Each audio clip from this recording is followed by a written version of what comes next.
గురుర్బ్రహ్మా గురుర్విష్ణుః గురుదేవో మహేశ్వరః గురు సాక్షాత్ పరబ్రహ్మ తస్మై శ్రీ గురవే నమః.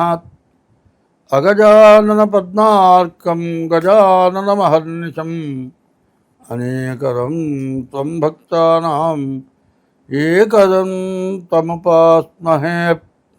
ఆదిత్యోర్కోరవిర్భానుర్భాస్కరశ్చ దివాకరః మార్తాండః సవితా హేళి తీక్ష్ణాం శుర్మిహిరో రవిః. 2025 సంవత్సరం జూన్ నెల 1వ తారీఖు నుండి 30వ తారీఖు వరకు ఈ నెల మాస ఫలితాలు చెప్పుకుందాం. ఎప్పుడు కూడా కొన్ని గ్రహాలు ఉన్నాయి. ఒక గ్రహం 2 రోజులున్నరే ఉంటుంది, ఒక గ్రహం నెల రోజులు ఉంటుంది, ఒక గ్రహం నెల 15 రోజులు ఉంటుంది, ఒక గ్రహం 3 నెలలు ఉంటుంది, ఒక గ్రహం సంవత్సరం ఉంటుంది, ఒక గ్రహం సంవత్సరంన్నర ఉంటుంది, ఒక గ్రహం 2 సంవత్సరాల 6 మాసాలు ఉంటుంది ఒక్కొక్క రాశిలో. ఇట్లా ఉండే గ్రహాల్లో ఎక్కువ టైం ఉండే గ్రహాల్లో 3. ఒకటి సంవత్సరం ఉండేది గురువు. మరి రాహుకేతువు సంవత్సరంన్నర ఉండే గ్రహాలు రాహుకేతువులు. 2 సంవత్సరాల 6 మాసాలు ఉండేది శని. ఈ 3 గ్రహాలు కూడా మార్చి నుంచి మే నెల లోపల మారినాయి. దీనివల్ల రకరకాలైన సమస్యలు వస్తాయి. ఈ సమస్యలు ఈ సంవత్సరం కొత్త సంవత్సరంలో పాపగ్రహాల వల్ల చాలా సమస్యలు, అంతర్యుద్ధాలు వస్తాయని చైత్ర శుద్ధ పాడ్యమికి ముందుగానే నేను చెప్పాను. ఇప్పుడు కూడా జరుగుతోంది. అంతర్యుద్ధం అంటే పబ్లిక్గా ఎదుటబడి యుద్ధం చేసుకుంటే బహిర్యుద్ధం. యుద్ధం వద్దు వద్దు వద్దంటూ బార్డర్లో కాల్పులు జరపడం, దానికి ప్రతి కాల్పులు జరపడం, వద్దు ఆగిపోండి అంటాం.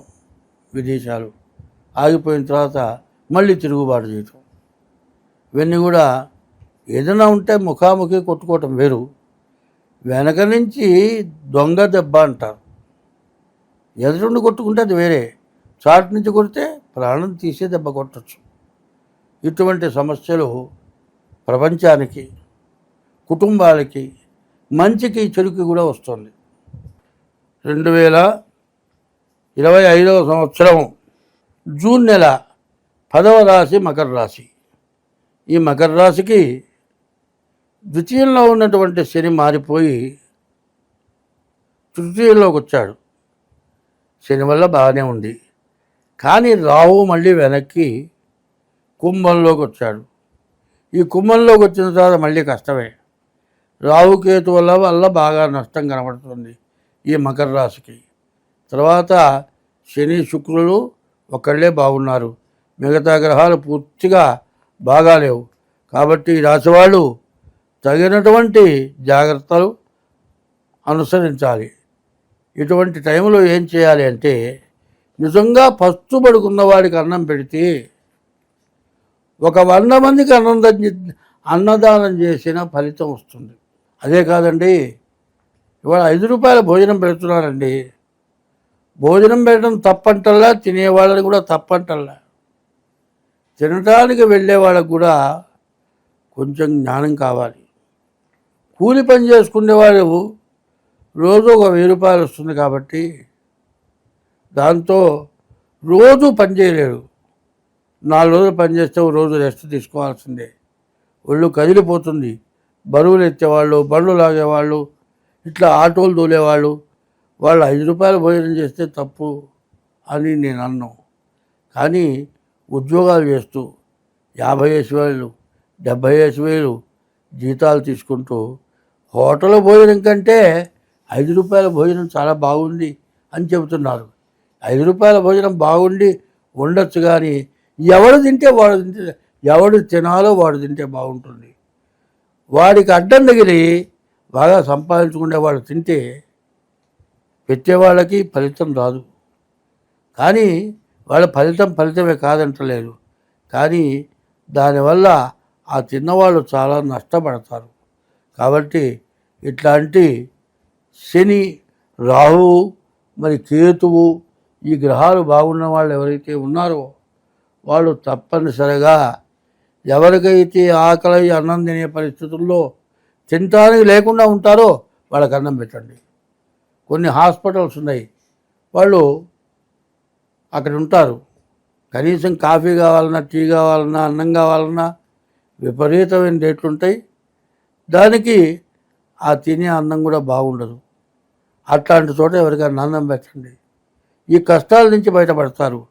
కాదండి నీకేం బుద్ధులు కూర్చొని చెబుతున్నావు, నువ్వు బాగున్నావు, నిన్న దాకా ఏలినాడు శనిబడి నేను చాలా కష్టపడ్డాను, మళ్ళీ రాహువు కేతు అంటున్నావు, కష్టం అంటున్నావు. కష్టం కష్టమే కాదంటలే, కష్టాన్ని పోగొట్టుకుంటే ఉపాయం ఉంది. ఇప్పుడు అన్నం తినని వాడికి ఆకలిన వాడికి అన్నం పెడతావా? ఇప్పుడు చాలామంది ఏం చేస్తున్నారు, పెళ్ళి వస్తే మా స్నేహితుడు 20 రకాలు చేయించాడు పెళ్ళికి భోజనం, నేను 30 చేయిస్తా, 60 చేయిస్తా, 70 చేయిస్తా, ఎన్ని స్వీట్లు ఉన్నా అన్ని చేస్తా. ఇన్ని ఎవరు తింటున్నారండి? ఎవరు తింటలే. చాలా పాపాలు జరుగుతున్నాయి. ఆ పాపాలు స్మరించడానికి కూడా వీలు కాని మహాపాపాలు జరుగుతున్నాయి. ఆ పాపాలు ఏంటో తెలియపరుద్దామని నేను కోరుకుంటున్నా. స్వీట్లు రకరకాల స్వీట్లు వస్తాయి. అయితే ఆ క్యాటరర్ మిగిల్చుకొని తీసుకెళ్తే పర్వాలే, వాడు ఏం చేస్తాడు, మొత్తం అప్పచెప్పేస్తాడు. మీరు తీసుకోండి, మీరు హ్యాండ్ ఓవర్ చేసుకోండి అని పనివాళ్ళకి చెబుతారు. కొంతమంది ఏం చేస్తున్నారు, తిని పారేసిన విస్తళ్లలో స్వీట్లు కూడా తీసుకెళ్ళి కొన్ని షాపులకి హ్యాండ్ ఓవర్ చేస్తున్నారు, అమ్ముతున్నారు. ఎంగిలి విస్తళ్లలో ఉన్న స్వీట్లు అమ్మటం నేను చూశాను. కొన్ని సెంటర్లలో బాగా స్వీట్లు బాగా అమ్ముతున్నారు, వీళ్ళు తక్కువ అమ్ముతున్నారు అంటే పక్క షాపుల వాళ్ళు వెతికి చెప్పా. మరి ఈ కమ్యూనిటీ హాల్స్లో భోజనాలు జరిగితే అక్కడ స్వీట్లు ఎన్నైతే ఉన్నాయో అన్నీ తీసుకొచ్చి షాపుల్లో అమ్మితే వాళ్ళు రోడ్డు మీద చిన్న బండిలాగా పెట్టి జనాలకు అమ్ముతున్నారు. ఇట్లా పనికిరాని వస్తువులు తీసుకొచ్చి అమ్ముతున్నారు. తినటానికి పారేయాల్సిన వస్తువులు కూడా అమ్ముతున్నారు. దీనివల్ల సమస్యలు పడుతున్నారు. అట్లా కాకుండా వాళ్ళు బయటకు వెళ్తారు, ఉద్యోగానికి వెళ్తారు, పొద్దున వెళితే రాత్రి రావటానికి కూడా, రాత్రి దాకా కూడా రావటానికి ఇబ్బంది అవుతుంది. అటువంటి వాళ్ళకి అన్నం పెట్టడం తప్పు లేదు. బాగా కష్టపడతారు, నెలకి 20,000 25,000, మహా వస్తే 30,000.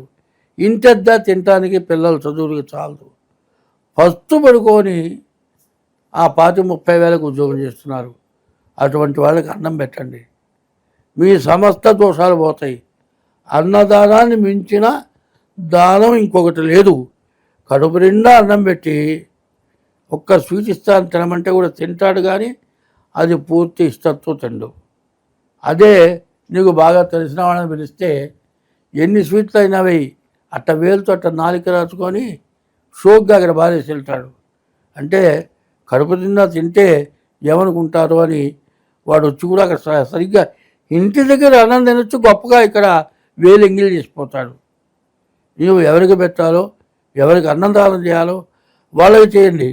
శుభకార్యాల్లో, వివాహాల్లో ఏం జరుగుతున్నాయి, బ్యాండ్ మేళం కావాలి, పాట కచేరీ కావాలి, క్యాటరింగ్లో విపరీతమైన భోజనం కావాలి, డ్యాన్సులు కావాలి. ఒక్క పెళ్ళికి లక్షలు ఖర్చు పెడుతున్నారు. తల్లిదండ్రులు కష్టపడి సంపాదించి ఇచ్చిన డబ్బులు మొత్తం ఒక్క పెళ్ళికి హారతి కర్పూరంలాగా ఖర్చు పెట్టి రేపు పొద్దున భార్యాభర్త ఎట్లా బతకాలో తెలియక కష్టపడుతున్న జనాల్ని చాలామందిని చూస్తున్నాను. పిల్లలు పెద్దలు అందరూ కూడా ఆలోచించుకోవాలి. తర్వాత ఇట్లాంటి కష్ట సమయంలో ఉన్నవాళ్ళకి మేలు చేయండి, వాళ్ళకి సహాయపడండి. ఇట్లా కష్టపడే వాళ్ళు కూడా, ఆ కుక్క ఉందండి, కుక్క వాకిటి ముందు కాపలా కాస్తుంది, ఆవు ఉంది గడప గడప తిరుగుతోంది. నోరు లేని జీవరాశులకి ఆహారం పెట్టండి, మీ గ్రహదోషాలు పోతాయి. దాన్ని కూడా ప్రాణమే, దానికి కూడా ఆకలే ఉంది. నోరు తెచ్చి అన్నం అడిగేవాడి కంటే అడగకుండా బజార్ల మీద తిరుగుతాయి. అటువంటి జీవరాశులకి ఆహారం పెట్టండి. దానివల్ల ఈ మహాదోషాలు మొత్తం పోతాయి. అదే కాదు, ఎవరి వృత్తిలో కూడా ఈ చెప్పింది బాగా మనస్సులో పెట్టుకొని మన దగ్గర ఉన్నవాళ్ళు, మన తోటి వాళ్ళు సక్రంగా బతుకుతున్నారా, వాళ్ళు తింటున్నారా, వాళ్ళ బతకగలుగుతున్నారా, ఆలోచిస్తే అడుగు తినేవాడు మాత్రం ఎక్కడా ఉండడు. అడుగు తినేవాడు లేకుండా పోవాలంటే నీ దగ్గర బతికేవాడు వాడు బాగుండాలని కోరుకోండి. అట్లా కనుక ఉంటే అడుగు తినేవాడు లేకుండా పోతాడు. నేను బాగుపడ్డాను, వాడు అడుక్కు తింటున్నాడు అంటే ఏ రోజైనా కూడా వాడి గతి నిగ్గురపడుతుంది.